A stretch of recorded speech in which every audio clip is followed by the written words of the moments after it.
Russia হঠাৎ করেই ইউক্রেনের রাজধানী কিয়েভের ওপর শত শত ড্রোন, ব্যালিস্টিক মিসাইল এবং হাইপারসোনিক অস্ত্র দিয়ে ভয়ঙ্কর সমন্বিত হামলা চালায়।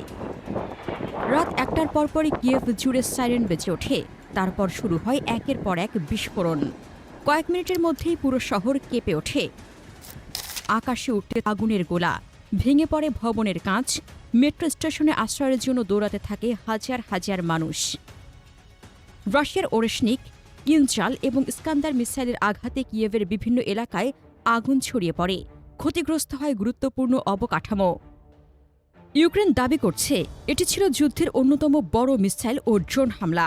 আর মস্কো বলছে ইউক্রেনের সামরিক হামলার জবাব দিতেই এই ম্যাসিভ রিটাইলেশন স্ট্রাইক চালানো হয়েছে। রাশিয়া একসাথে ব্যবহার করেছে ballistic missile, cruise missile, hypersonic অস্ত্র এবং সেই বহুল আলোচিত ওরেশনিক ক্ষেপণাস্ত্র।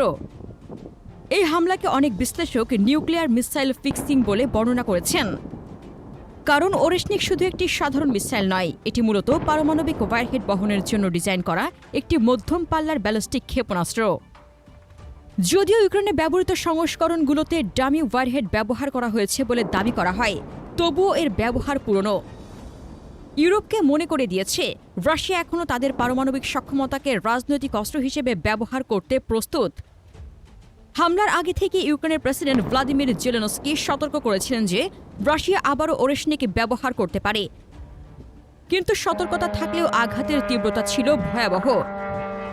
মাত্র কয়েক ঘন্টার মধ্যে শত শত ড্রোন এবং প্রায় ৯০টি বিভিন্ন ধরনের মিসাইল ইউক্রেনের আকাশে ঢুকে পড়ে। কিয়েভের আকাশে এয়ার ডিফেন্সের বিস্ফোরণ, প্যাট্রিয়ট সিস্টেমের প্রতিরোধ আর ড্রোনের আগুনে পুরো শহর কেঁপে ওঠে। এই হামলার সবচেয়ে বড় লক্ষ্য ছিল ইউক্রেনের মনোবল। কারণ রাশিয়া বুঝে গেছে ড্রোন যুদ্ধের কারণে ফ্রন্টলাইনে দ্রুত অগ্রগতি সম্ভব হচ্ছে না, তাই এখন তারা কৌশল বদলেছে। তারা শহর, জ্বালানি অবকাঠামো, পরিবহন নেটওয়ার্ক এবং সাধারণ মানুষের জীবনকে চাপে ফেলার মাধ্যমে ইউক্রেনকে ক্লান্ত করে তুলতে চাইছে। হামলার সময় কিয়েভের বহু মানুষ মেট্রো স্টেশনে আশ্রয় নেয়, কিন্তু সেখানেও নিরাপত্তা ছিল না।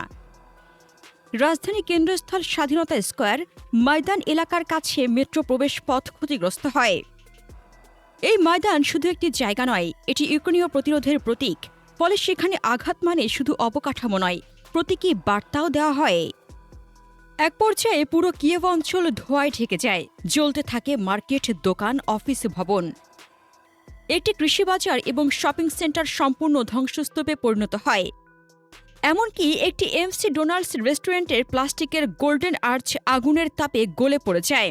এই দৃশ্য শুধু যুদ্ধের নয়, একটি শহরের মানসিক ভাঙনের চিত্র। ইউক্রেনের সংবাদ মাধ্যম জানায় একটি স্কুলের আশ্রয়কেন্দ্রের প্রবেশপথ ধ্বংস হয়ে যাওয়ায় মানুষ ভেতরে আটকা পড়ে। চারিদিকে আতঙ্ক, কান্না আর ধ্বংসস্তূপের নিচে চাপা পড়া মানুষের আর্তনাদ। কিয়েভ যেন মুহূর্তের জন্য দ্বিতীয় বিশ্বযুদ্ধের শহরে পরিণত হয়েছিল। এই হামলার পেছনে রাশিয়া সরাসরি প্রতিশোধের চুক্তি দেখিয়েছে।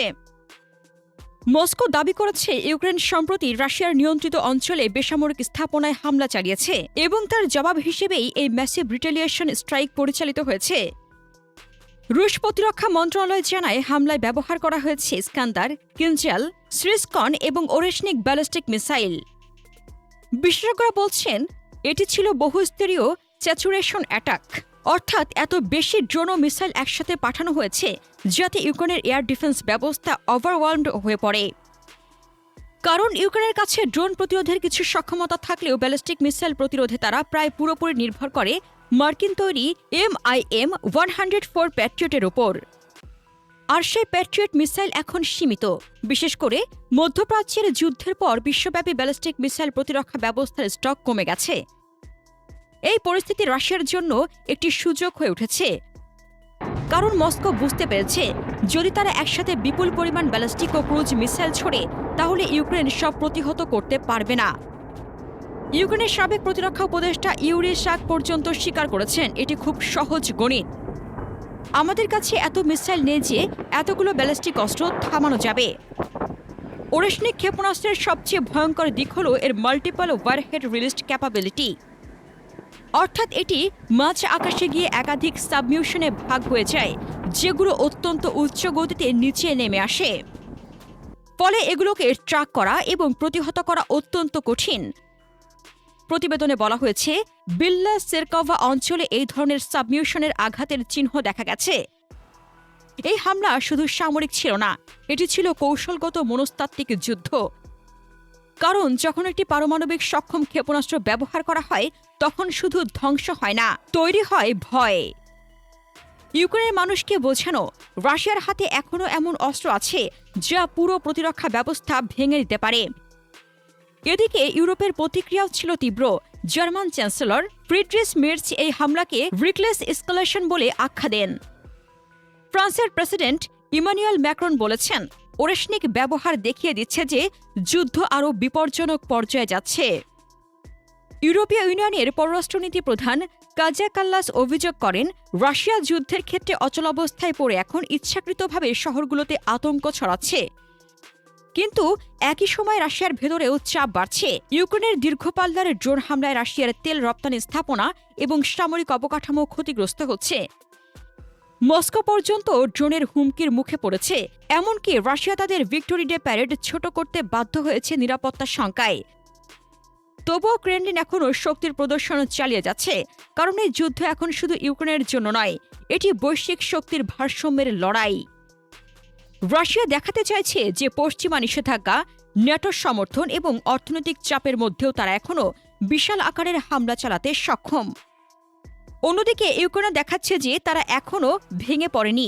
ড্রোন প্রযুক্তিতে উন্নতি এনে তারা রাশিয়ার গভীরে আঘাত হানছে। ফলে যুদ্ধ এখন এমন এক পর্যায়ে পৌঁছেছে যেখানে দুই পক্ষই সরাসরি ক্লান্তির যুদ্ধ বা ওয়ারহপ অ্যাট্রিশনে নেমে পড়েছে। বিশ্লেষকরা মনে করছেন এই হামলা একটি বড় বার্তা বহন করে। কারণ রাশিয়া যখন ওরেশনিক, কিনজাল, ইস্কান্দার এবং জিরকনের মতো অস্ত্র একসাথে ব্যবহার করছে, তখন এটি শুধু ইউক্রেন নয়, পুরো ন্যাটোর জন্য সতর্ক সংকেত। কারণ এটি দেখিয়ে দেয় ভবিষ্যতের যুদ্ধে স্যাচুরেশন মিসাইল অ্যাটাক কতটা ভয়ঙ্কর হতে পারে। সব মিলিয়ে কিয়েভে এই ভয়াবহ হামলা শুধু আরেকটি যুদ্ধের রাত নয়, এটি ছিল এমন এক শক্তির প্রদর্শন যা ইউক্রেন, ইউরোপ এবং পুরো বিশ্বকে মনে করিয়ে দিয়েছে যে এই যুদ্ধ এখনও শেষ হয়নি, বরং প্রতিটি নতুন হামলা যুদ্ধকে আরও বড়, আরও বিপজ্জনক এবং আরও অনিশ্চিত করে তুলেছে। প্রিয় দর্শক, রাশিয়ার এই ব্যাপক মিসাইল ও ড্রোন হামলা কি ইউক্রেনকে আলোচনার টেবিলে আনবে, নাকি এটি পুরো ইউরোপকে আরও বড় সংঘাতের দিকে ঠেলে দেবে? আপনার মতামত কমেন্টে জানান। মধ্যপ্রাচ্য নিয়ে আরও জানতে আমাদের চ্যানেলটির ভিডিও ট্যাব থেকে ঘুরে আসুন।